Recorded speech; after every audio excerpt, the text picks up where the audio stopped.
Nah, ceritanya Imam Az-Zahid Sayyid Mufti, beliau berkata menghikayatkan suatu cerita. Ya. Inna Musa shallallahu alaihi najarobahu.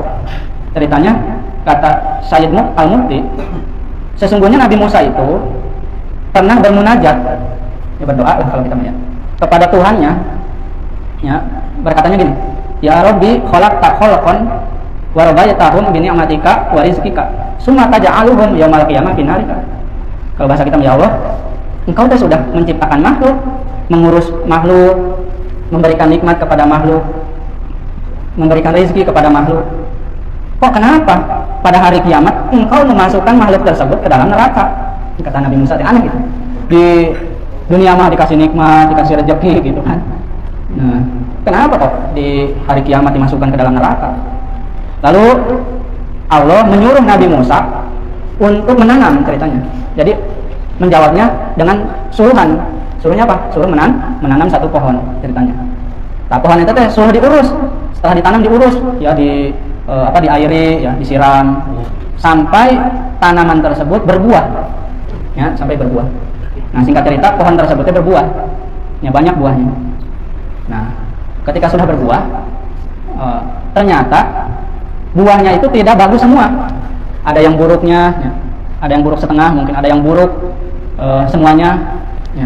busuk buahnya. Ada yang bagus. Nah, yang bagus mah sama Nabi Musa dipisahin, ya. Yang buruknya apa? Dibuang oleh Nabi Musa. Nah, kata Gusti Allah Musa, ketika membuang apa? Buah-buahan kenapa itu? Kok engkau membuang buah tersebut?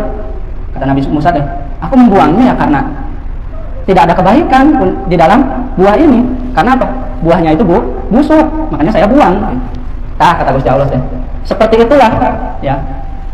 Aku memasukkan hambaku ke dalam neraka karena orang tersebut tidak ada kebaikannya sama sekali. Makanya saya masukkan ke dalam neraka. Gitu. Nah, yang bagus-bagus mah yang soleh-soleh, yang beriman, yang bertakwa mah dimasukkan ke dalam surga. Gitu. Nah, yang buruk-buruk mah nyawa masukkan ke mana? Ke neraka. Ya, yang tidak beriman. Ya. Ceritanya ada seorang laki-laki yang wukuf di Arafah. Nah, wukuf di Arafah. Arafah itu ini ya, padang kayak gunung gitu ya, Pak? Ada yang pernah juga haji? Bapak pernah ya? Wukuf di Arafah. Kayak gunung kayak gitu, batu-batu kayak gitu. Nah, ceritanya ketika wukuf di Arafah, seorang laki-laki itu memegang 7 batu.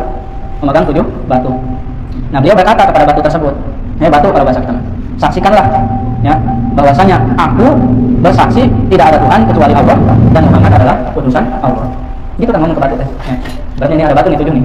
Ya, batu, saksikanlah nih. Engkau nanti jadi saksi ya di akhirat gitu. Bahwa aku ini yang bersaksi bahwasanya tidak ada Tuhan kecuali Allah dan Muhammad adalah utusan Allah. Nah, batu suruh jadi saksi nanti di akhirat ya. Nah, terus ceritanya, singkat cerita orang tersebut tidur. Nah, ketika tidur dia mimpi, ya mimpi kiamat. Di dalam mimpinya itu udah kiamat. Nah, kiamat kan dihisabnya, amalan kita tuh dihisab, amalan baiknya dihisab, diperhitungkan, amalan buruknya dihisab, diperhitungkan. Nah, ceritanya orang tersebut itu ketika dihisab, ya, di dalam mimpinya, ternyata dia diputuskan oleh Allah masuk neraka ceritanya. Lalu malaikat mengambil, ya, membawa laki-laki tersebut, ya, ke dalam neraka. Dibawa menuju neraka maksudnya gitu. Nah, ketika sampai ke pintu neraka ada batu, ya. Batu itu menutupi pintu neraka ceritanya. Jadi pas mau dimasukin ke dalam neraka orang tersebut ada batu, dihalangi sama batu. Ya. Lalu malaikat ceritanya berkumpulnya. Malaikat azab ceritanya berkumpul untuk mengangkat batu tersebut. Falam yutiquhu. Akan tetapi malaikat tersebut tidak mampu mengangkat batu yang akan menghalangi di pintu neraka. Ya. Nah, ceritanya seperti itu. Sampai laki-laki tersebut digiring lagi ke pintu neraka yang lain ceritanya. Sama. Dari pintu 1 sampai pintu 7, ya. Semuanya ada batu menghalangi malaikat untuk memasukkan seorang laki-laki tersebut ke dalam neraka. Diangkat nggak bisa. Ya, ceritanya gitu. Nah, lalu malaikat itu bermunajat kepada Gusti Allah, ya Allah gitu. Engkau mengetahui ini nih, ya, dengan perkara yang sedang terjadi gitu. Ya, kami itu kata malaikat tidak bisa memasukkan seorang laki-laki tersebut ke dalam neraka karena pintunya ada batunya yang menghalangi. Lalu Allah Subhanahu wa taala berfirman menjawab, udah sudah, batu saja tidak menyia-nyiakan haknya karena dia sudah bersaksi, ya, di hadapan batu untuk nanti batu ini dijadikan saksi juga di hadapan Gusti Allah bahwa dia adalah orang yang mengucapkan la asyhadu alla ilaha illallah wa asyhadu anna muhammadar rasulullah. Artinya batu itu disuruh jadi saksi bahwa dia itu orang beriman gitu. Ya, sekarang di akhirat ya, batu itu menghalangi menjadi saksi gitu. Kata Gusti Allah udah ya, batu saja ya jadi saksi tidak menyia-nyiakan haknya. Bagaimana aku menyia-nyiakan hak hambaku? Udahlah kalau gitu mah hambaku tersebut masukkan saja ke dalam surga gitu. Nah, kesimpulannya apa? Bahwasanya benda-benda ya itu bisa menjadikan saksi nanti di akhirat. Dari Ibnu Mas'ud radhiyallahu taala anhu, qala Rasulullah sallallahu alaihi wasallam, al-fajirur raji rahmatullahi taala aqrabu ila Allah taala minal 'abidil muqnit. Kata Nabi, ya orang yang jahat, ya ahli maksiat lah gitu, jahat. Akan tetapi dia mengharapkan rahmatnya Allah, itu lebih dekat kepada Allah dibandingkan seorang hamba yang memutuskan rahmatnya Gusti Allah. Ya. Nah di sini ada ceritanya. Ada seorang laki-laki ceritanya. Ya. Orang tersebut sangat sungguh-sungguh di dalam ibadah ceritanya. Wah pokoknya mah sholat tahajud jalan, sholat duha jalan, bahkan gak mau ketinggalan. Sholat 5 waktunya di awal waktu berjamaah misalnya. Wah sungguh-sungguh sekali dalam ibadahnya ceritanya. Ya, wa yaqnutu nas min rahmatillah. Nah, ini penyakitnya teh. Akan tetapi dia memutuskan rahmat Allah dari manusia. Ya, memutuskan rahmat Allah teh.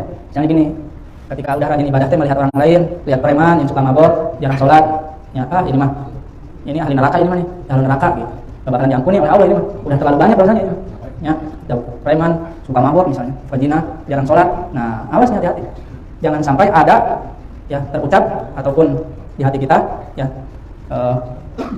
sifat yang tadi yang disebutkan ya, memutuskan rahmatnya Allah. Jangan sampai seperti itu.